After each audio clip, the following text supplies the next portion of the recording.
Hello, so today we're going to be reviewing Is That a Symbol and The Lady with the Little Dog. I will be using two resources. My first resource is How to Read Literature Like a Professor by Thomas E. Foster and The Lady with the Little Dog by Anthony Shikha.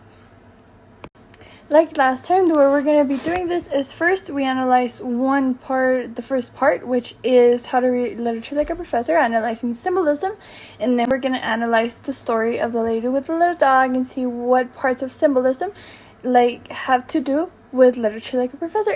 We're just going to try to make it one, and that way we see what we can learn about it. So the first thing we're going to be looking at is that a symbol and How to Read Literature Like a Professor. And the first thing that I noted was that, of course, that it says that anything can be a symbol. Anything you want can be a symbol. It can show something that usually doesn't symbolize that, but there's a problem with it. Usually people want it to specifically means something, and that's not the way that everyone's going to think, which makes it harder, meaning that they have to put a lot of different ideas, different concepts pointing to the same thing. That way when it's time to analyze and find the meaning of something, you can find the exact meaning that the author is trying to show. The second thing that I noted that was really important to take note of was that usually these things, when they actually mean something, like they have a specific meaning, it is called an allegory. And that's something that usually messes up the idea that people have of symbolism, since they can't confuse them. Because in this lesson, we're going to have to be going back and forth between the story and How to Read Literature Like a Professor. We're going to stop there with the concepts that I found in the 12th chapter of How to Read Literature Like a Professor. And then as we find different symbolisms in the story, we're going to go back to this 12th chapter, and then we'll see what we can find. I'm doing this because there is a lot of symbolism, and if we start reading all the symbolism, we might not find exactly what we're looking for in the story, and then the examples that are showing in the 12th chapter might not be the same. So it's better if we read and then we look for the symbolism. So in this story, it basically consists of two characters who basically come from different places. They're both married, and then when they meet each other, they try to attempt an affair. Then we start seeing a lot of things of drama when the woman, she feels like she is not being treated the way she should be treated, and then she asks the man for some sort of respect. And when he tries to give it to her, he thinks about it, and he's like, no, this is not the first woman I disrespect my wife with. Why should I respect her, right?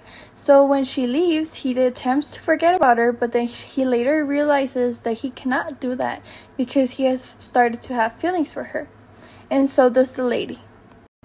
The first piece of symbolism that we found was the white dog.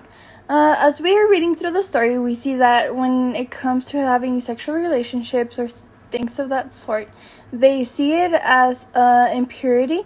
And so when we begin to see into the white dog, if we look for white, it means purity, and which we can see in Anna as the story begins, since she seems as a happy woman who would be loyal to her husband. But as she begins to be dishonest to him with Gurav, then we begin to see that the white dog stops being mentioned in the story, which can mean that she has started to lose that purity that she used to have in herself. The second piece of symbolism that we found was the gray fence.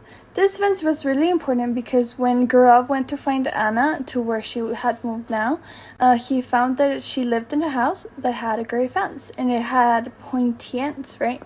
This shows us that Anna was not having a quite good life, that she had not made the right choices, because at the beginning of the story, we see that Anna tells us that she didn't really know much about her husband, his job, or anything of that sort.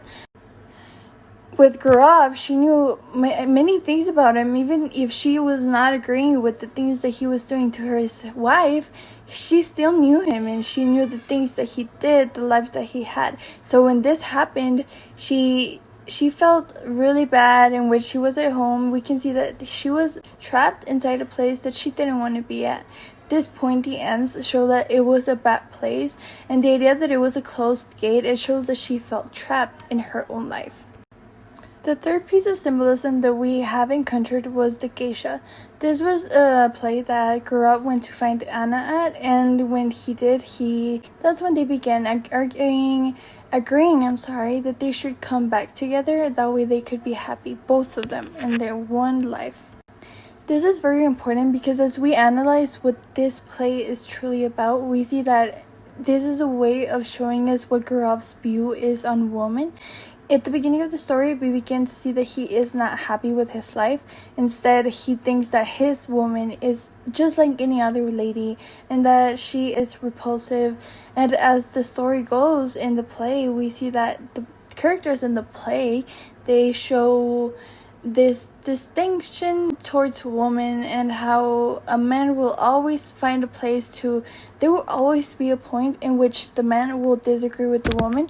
So this makes Gurav think that just like he married his wife and then he became unhappy, when he marries Anna, he might also become unhappy. The last piece of symbolism that we found was the mirror. When Gurav and Anna meet on the last parts of the story, we see that they are still keeping it a secret, but when Gurav stands behind Anna in the mirror, he starts realizing that for the first time in his life he has found true love and that he does want to fight for it, to be with her forever.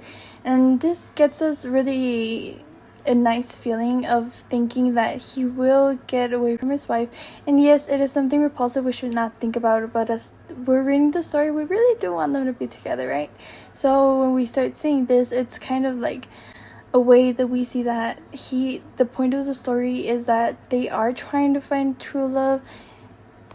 More than that, the mirror also symbolizes the idea that, for example, I'm sorry if I repeat this again, but when he stands behind her in the mirror, he starts realizing that they're growing old, that they have to be happy in their life, so they have to make some changes for them to be as happy as they really want to be. Because when they have to hide their love, if he cannot tell everyone in the whole place that he has a girl that he loves and it is not his wife, then what is the point of being in love if he cannot show it up, if he cannot talk about it, if he cannot feel it, if it's not right?